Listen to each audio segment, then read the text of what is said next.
Hello, and welcome to Read Aloud 3, where it's you, me, and the Trinity.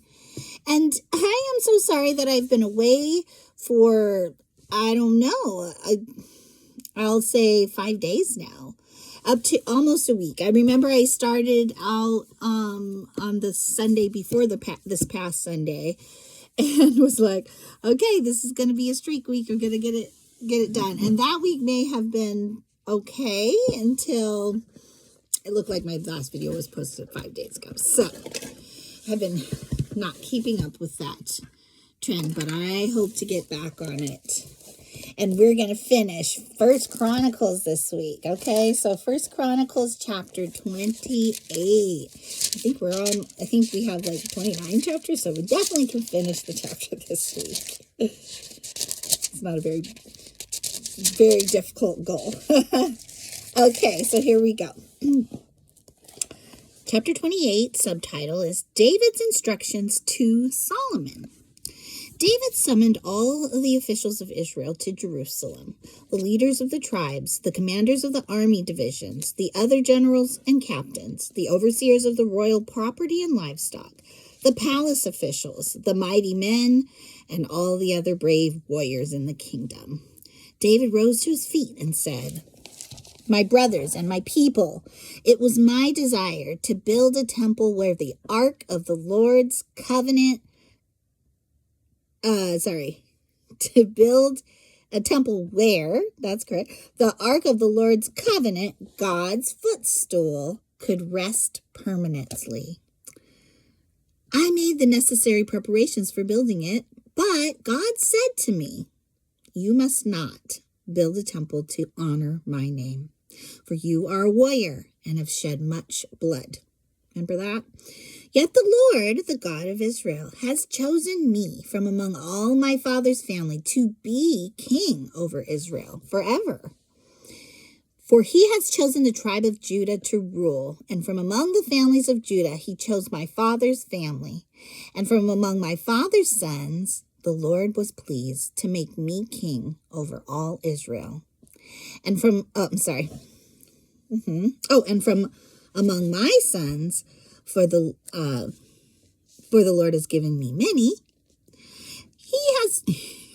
David had lots of wives. He chose Solomon to succeed me on the throne of Israel and to rule over the Lord's kingdom. He said to me, 'Your son Solomon will build my temple and its courtyards, for I have chosen him as my son, and I will be his father.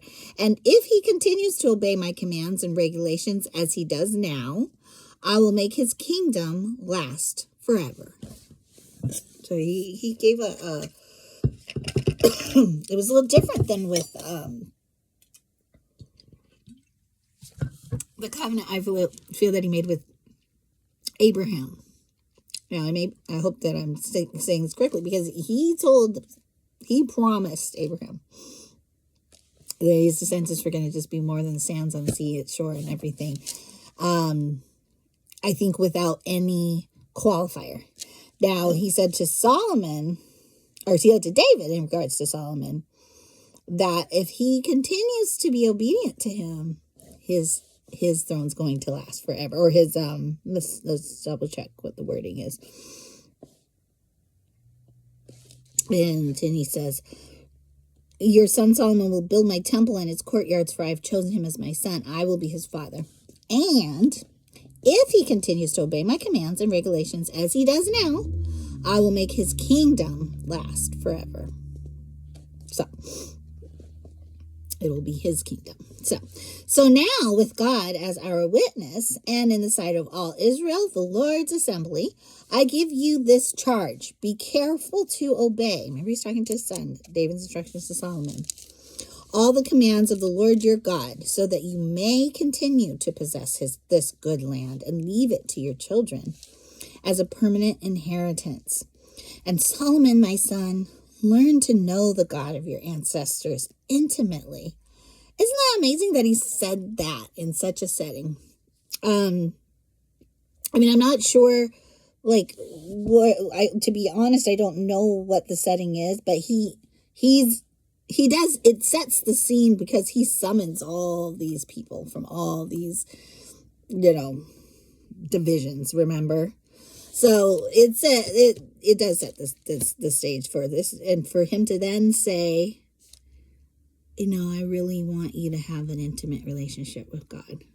I'm like, I love that. And David wasn't ashamed about his intimacy with God when he danced before him, and his wife was embarrassed because I think it's like his clothes fell off or something, because he was just so focused on his worship of God and his relationship with him. So he says, worship and serve him with your whole heart and a willing mind, for the Lord sees every heart and knows every plan and thought. If you seek him, you will find him. I've gotten a little sick and I'm trying to nurse it. But if you forsake him, he will reject you forever. Okay? Whoa. This is obviously before the New Testament. Okay? And that's a harsh statement. But I don't know what to make of it, but if you want to chime in, we can study this a little bit farther. So take this seriously, he says. I know I would. The Lord has chosen you to build a temple as his sanctuary. Be strong and do the work.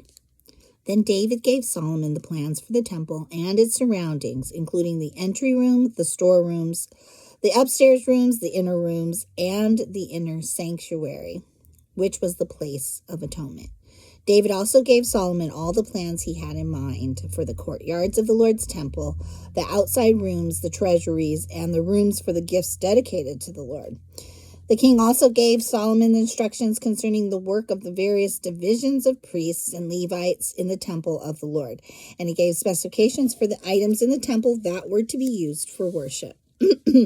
David gave instructions regarding how much gold and silver should be used to make the items needed for service. He told Solomon the amount of gold needed for the gold lampstands and the lamps, and the amount of silver for the silver lampstands and lamps, depending on how each would be used. He designated the amount of gold for the table on which the bread of the presence would be placed, and the amount of silver for other tables. David also designated the amount of gold for the solid gold meat hooks used to handle the sacrificial meat, and for the basins, pitchers, and dishes, as well as the amount of silver for every dish. He designated the amount of refined gold for the altar of incense. Finally, he gave him a plan for the Lord's chariot, and this is in quotes, the gold cherubim, whose wings were stretched out over the ark of the Lord's covenant. Every part of this plan, David told Solomon, was given to me in writing from the hand of the Lord. Then David continued, be strong and courageous and do the work. Don't be afraid or discouraged, for the Lord God, my God, is with you. He will not fail you. And David knows the presence of God, right? He has been protected from a very young age. And he's telling him, my God, he's with you. He will not fail you or forsake you. He will see to it that all the work related to the temple of the Lord is finished correctly. He'll be there. As long as you do your part, he'll be there to make sure it's accomplished. The various divisions of priests and Levites will serve in the temple of God. Others with skills of every kind will volunteer, and the officials and the entire nation are at your command. So this is quite an interesting chapter and intriguing to me, because something that we've been learning about at my church is, we are accepted first. This is the new covenant. We don't have to earn it. We don't have to earn eternity. We don't have to earn, reigning as priests, right? We are kings and priests, or we are a royal priesthood, and we live in God's kingdom, and we are royalty. But we didn't have to earn it, and we don't have to earn our position to keep it. Earn our ability to keep the position either. We don't do that. It's not in our ability. It's because God did it for us through his son, So it sounds in stark contrast to what David is relaying to his son Solomon. And it sounds like very,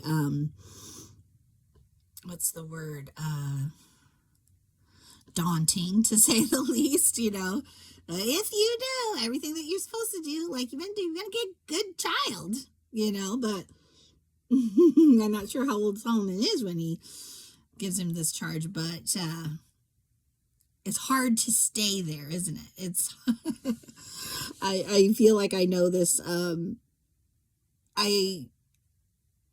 was the child that wanted to please my parents. And I think that, and when I was a young child, it seemed to come naturally and easily enough, right? And then as I got older, I was like, oh, I have to keep this position. Like if I earned it, I guess I had to keep earning it. And that was harder, and it became harder, and it was a burden and exhausting. And not only did I feel that I needed to do that for my family, but because that was the way that I understood my position of being acceptable and loved, that I'd earned it, that I would do that with others also. And it's a struggle. It's still a struggle to this day. So I can bring that out in reference to the scripture because I see the difference of what is really available to us now than what we could imagine Solomon might have felt like, or maybe you felt like in your life, that, wow, this is a huge responsibility, that like I can have what I need, I can have this amazing life, but I have to be able to do everything I'm supposed to do to get that, and to keep that position in the family or wherever you feel like you may have to be able to continue to earn something that is valuable. So let's remember that this is a covenant that has changed. There's an old covenant and there's a new covenant. The old covenant doesn't mean the law has gone away. Jesus fulfilled the law. Okay, but we couldn't, and we don't have to. We just need to know that we're already accepted. We're already approved of. We're already fully loved. And in that place, we can operate in the freedom. Freedom from sin, freedom from trying to earn it, from trying to, make certain things work the way we think that we need to make them work. And that's usually what leads to sin. We can trust God because he's given us everything. We already have everything. And when we feel that we need something, we go to him. I had a prayer meeting today with a leader, happened to be my sister. She said, I just see myself at God's knees and saying, I can say, give me this, Lord, give me what I need. I'm your child, and that's what our children do, and that's what we do for our children, is we give them everything they need, right, to the best of our ability. But of course, God has much more ability to do that than we do, even. So let's remember that today as we're finishing out the book of First Chronicles. Isn't that neat how much we've gotten out of the book of First Chronicles? I think so. So stay tuned for chapter 29. Tomorrow is my plan. See you then.